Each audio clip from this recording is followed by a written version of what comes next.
Okay, good morning. Magandang araw at magandang maulan na araw. So, yan.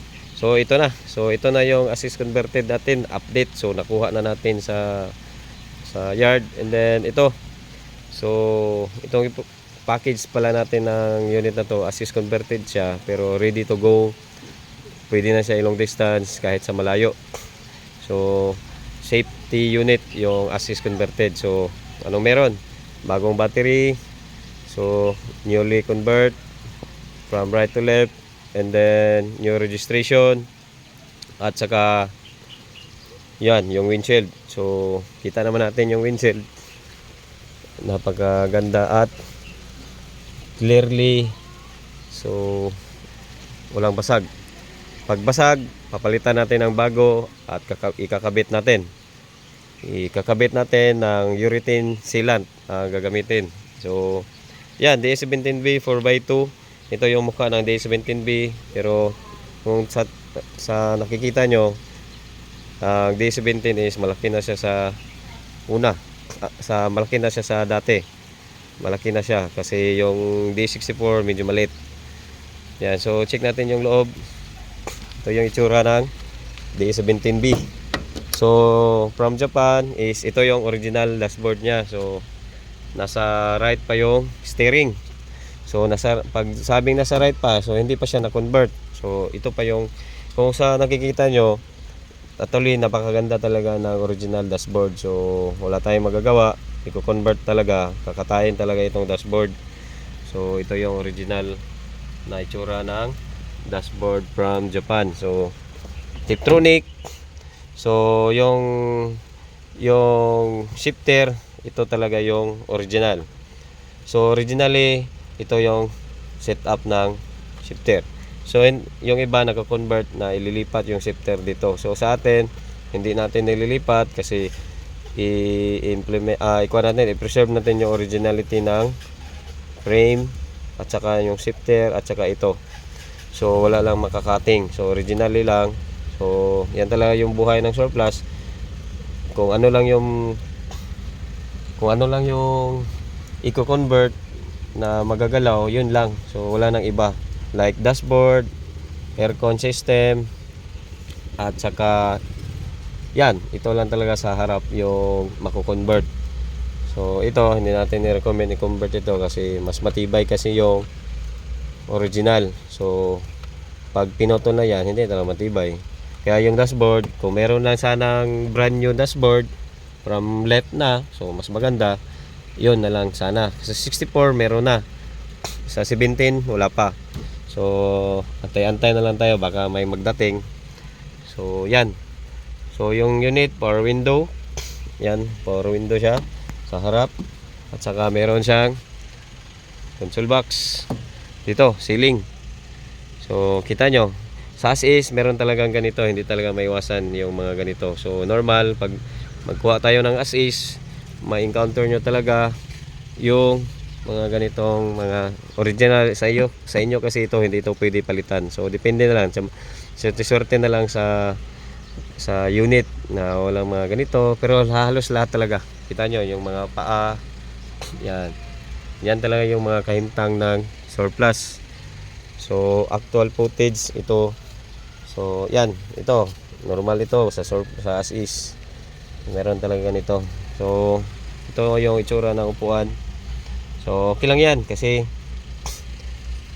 ito man talaga yung original talaga from Japan. So, yan.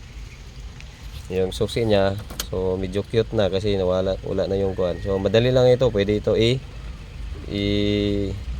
i-duplicate. Yan. Pwede ito i-duplicate. So, yan. Oy, lamang pala ito kasi second gear.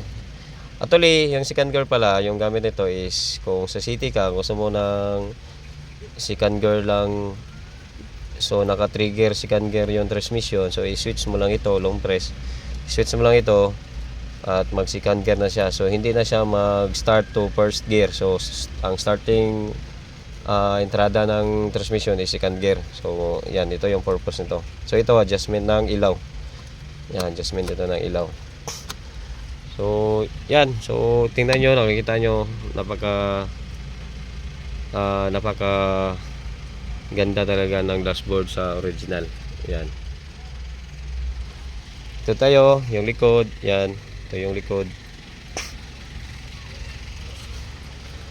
Yan.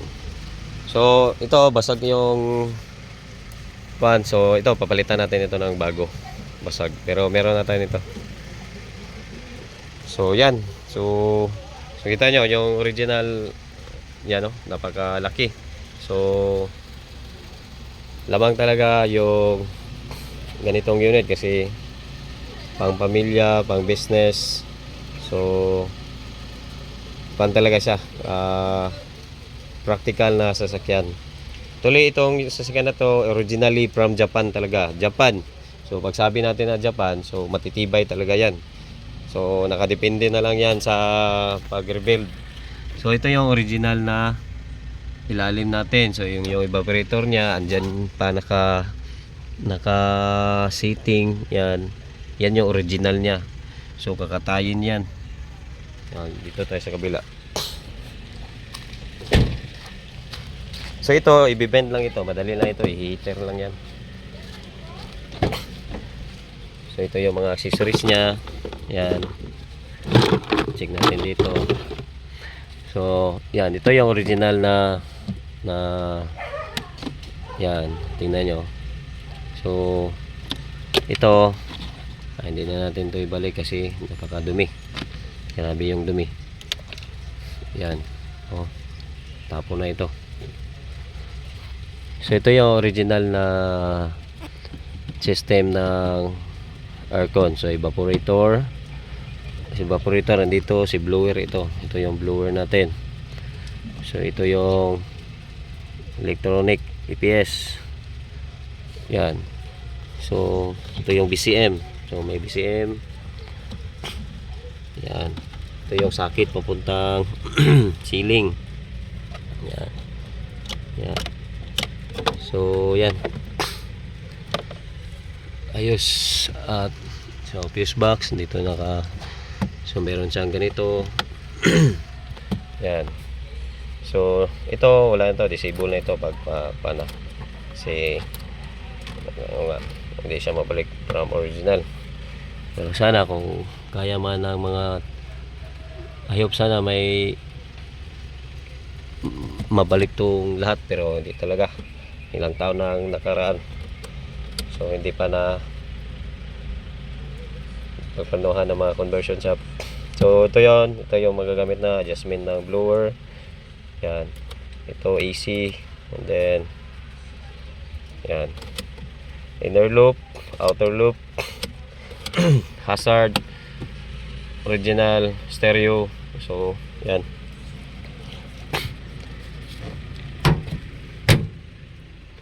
So, original stereo. So, ganito. Wala siyang yung speaker niya.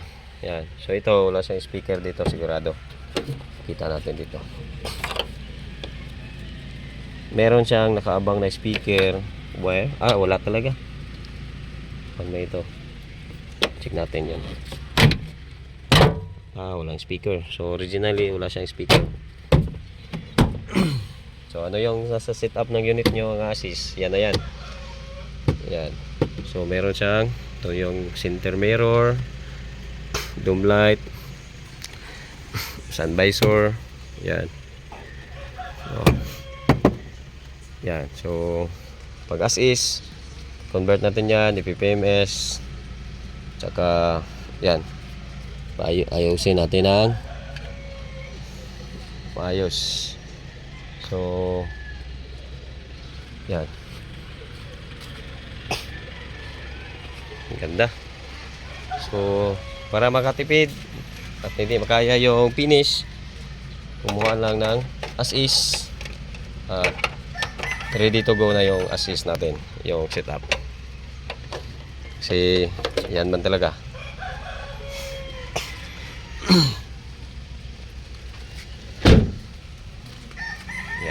Yan, ito yung itsura ng dashboard na hindi pa nakakat. So, originally pa. Yan, ganda. So, ayos. So, yun lang at maraming salamat. Thank you sa magtiwala nito. So congrats, ito na yung unit mo sir, at i-convert na natin sa conversion shop. Thank you.